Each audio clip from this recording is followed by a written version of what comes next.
Hi, I'm Andrew Ferris. I'm in the Matador. I'm Curtis, also in the Matador. Yep, welcome to our van. We're going to give you guys a little bit of a tour and tell you what we're all about. So, yeah, let's take a look. Got some essentials.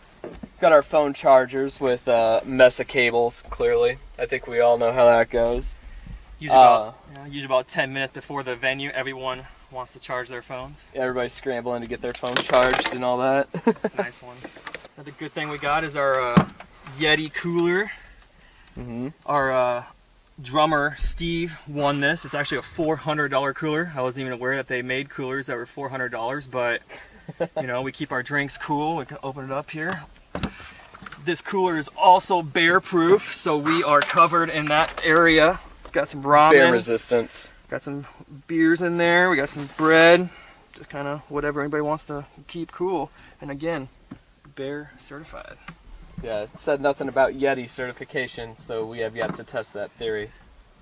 Some other essentials, we always bring a laptop with us so we can keep up to date and tour with our tour postings and making flyers if we need to. If we haven't been to a city before, we like to get out and about, kind of meet people and, you know, tell everybody where we're from and if they want to come check us out, which we'll be doing today in Chicago. So if you're at Riot Fest or if you attended Riot Fest, you may have talked to us. Yeah, as far as driving, kind of just whoever's feeling up to it, whoever's most rested up. Usually the rule is if you drive, you get to pick the music. Pretty much anything from listen to metal, and Dylan in the band really doesn't even listen to metal, so he will listen to, I don't know what he listens to. He likes We were listening to some James Bay and some Hozier and some other things. He's a big John Mayer fan. Big John Mayer fan, Fleetwood Mac. On the way out here, we were listening to Phil Collins, The Hits. You know, we're in a metal band, but we listen to a lot of different kind of music and pull inspiration from that. So again, it's just the driver's choice. They're driving, they can listen to what they want. Yeah, we do have 3 bench seats in the back, so we have enough space for everybody to kind of crash while somebody takes a shift while driving. So if you're sleeping for a few hours, then you got to get up and get behind the wheel for about 2 to 4 hours is usually what we do. And then we switch it up every rest stop or something along those lines.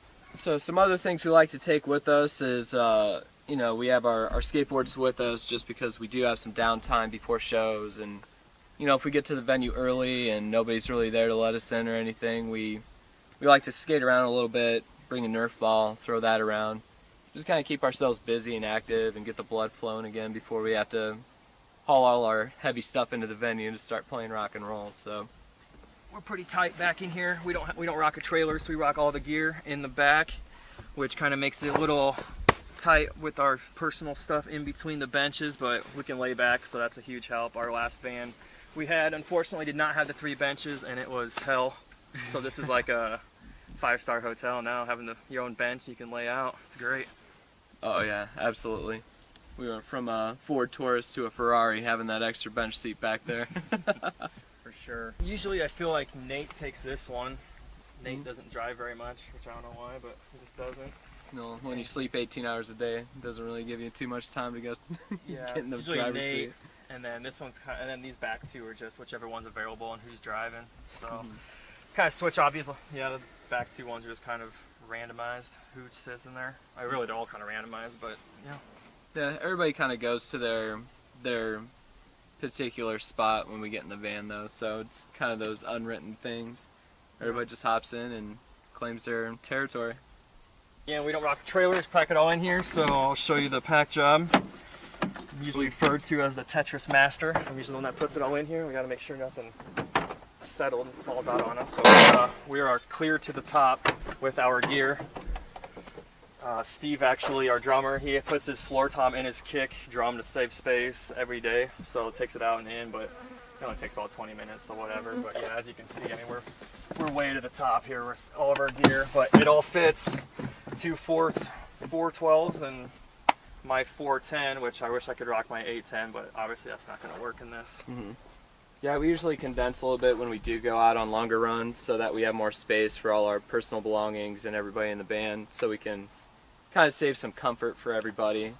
But some essentials, you know, bringing along an extra lamp for our merch table and extension cords and that sort of thing. It's those little things that you tend to forget when you're out and about.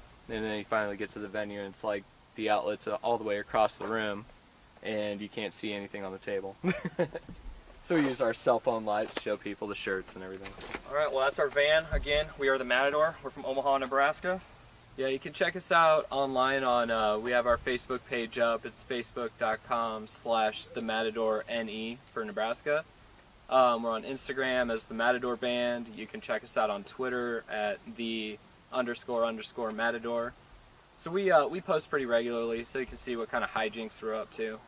Usually during the daytime we're pretty exhausted, but we're more nocturnal, so you'll see more activity at night. I don't know what hijinks means.